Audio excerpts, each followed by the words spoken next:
నమస్కారం. భారత జాతీయ ఉద్యమం ఈ పేరు వినగానే మనకు ఎన్నో పోరాటాలు, ఎందరో మహానుభావుల త్యాగాలు గుర్తొస్తాయి. కాని ఆలోచించండి, అసలు వందలాది సంస్థానాలు, భిన్న భాషలు, సంస్కృతులతో కూడిన ఇంత పెద్ద ఉపఖండం ఎలా ఏకమైంది? ఆ మహాసంగ్రామానికి తొలి అడుగులు ఎప్పుడూ ఎలా పడ్డాయి? ఈనాటి మన విశ్లేషణలో 1885 నుండి 1905 వరకు జరిగిన ఆ చారిత్రక పరిణామాల గురించి, ఆ ఉద్యమ మూలాల గురించి లోతుగా తెలుసుకుందాం.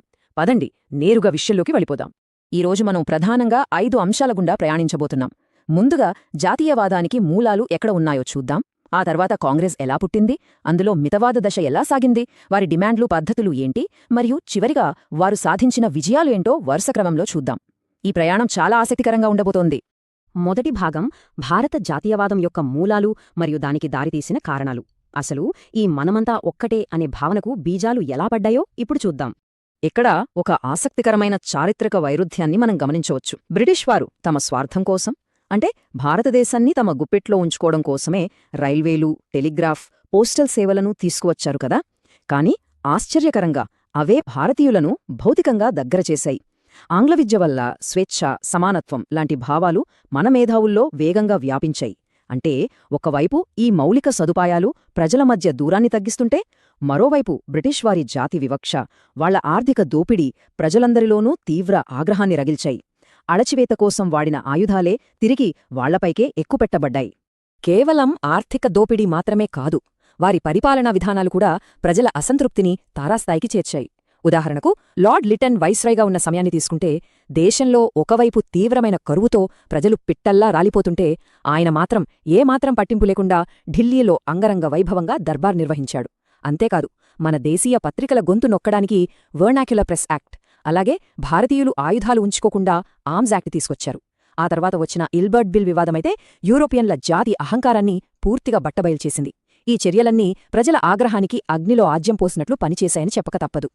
ఇక రెండవ భాగం, కాంగ్రెస్ జననం. దేశవ్యాప్తంగా రగులుతున్న ఈ అసంతృప్తి ఒక జాతీయ స్థాయి వేదికగా ఎలా మారిందో ఇప్పుడు పరిశీలిద్దాం.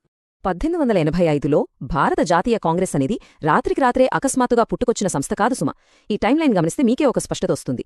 1851లో బెంగాల్లోని బ్రిటిష్ ఇండియన్ అసోసియేషన్ దగ్గర్నుంచి 1870లో పూనా సార్వజనిక్ సభ, అలాగే 1884లోని మద్రాస్ మహాజన సభ వరకు దశాబ్దాలుగా ప్రాంతీయ స్థాయిలో జరుగుతున్న రాజకీయ సమీకరణాలకు ఇదొక తార్కిక ముగింపు.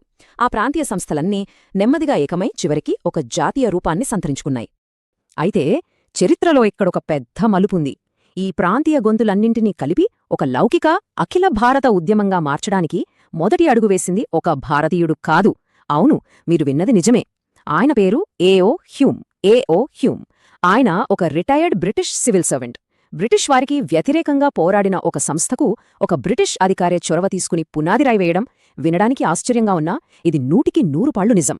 ఇక్కడ కల్పిస్తున్న 72 అనే సంఖ్య కేవలం ఒక అంకె కాదు, అఖిల భారత ప్రాతినిధ్యానికి ఇది ఒక గొప్ప ప్రతీక.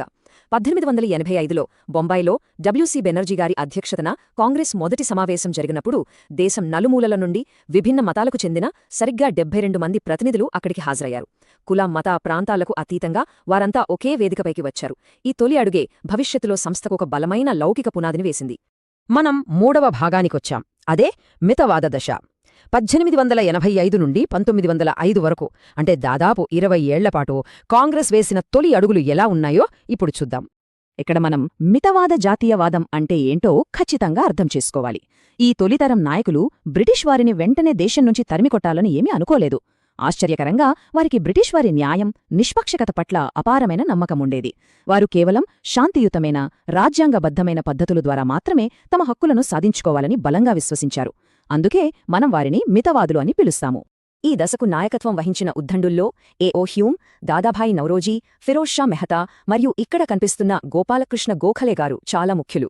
గాంధీజీకే రాజకీయ గురువుగా భావించే గోఖలే గారు, అలాగే ఇండియన్ బర్క్ అని పిలువబడే సురేంద్రనాథ్ బెనర్జీ లాంటివారు క్రమబద్ధమైన రాజకీయ హక్కులు మరియు సామాజిక సంస్కరణలపైనే తమ దృష్టిని ఎక్కువగా కేంద్రీకరించారు.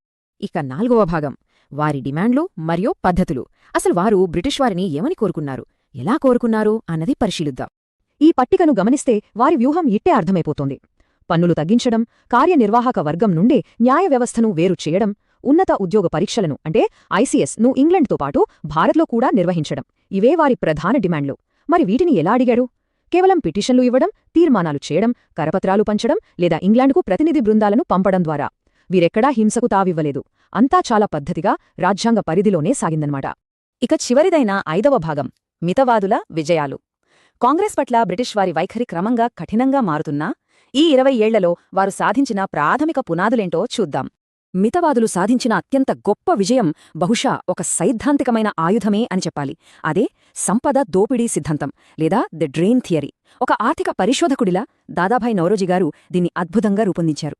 జీతాలు, పెన్షన్లు, సైనిక ఖర్చులు, లాభాల పేరుతో మన భారతదేశ సంపద ఇంగ్లాండ్కు ఎలా పక్కాగా తరలిపోతోందో ఆయన లెక్కలతో సహా నిరూపించారు. నిజంగా ఇది ఆ కాలంలో ఒక సంచలనం.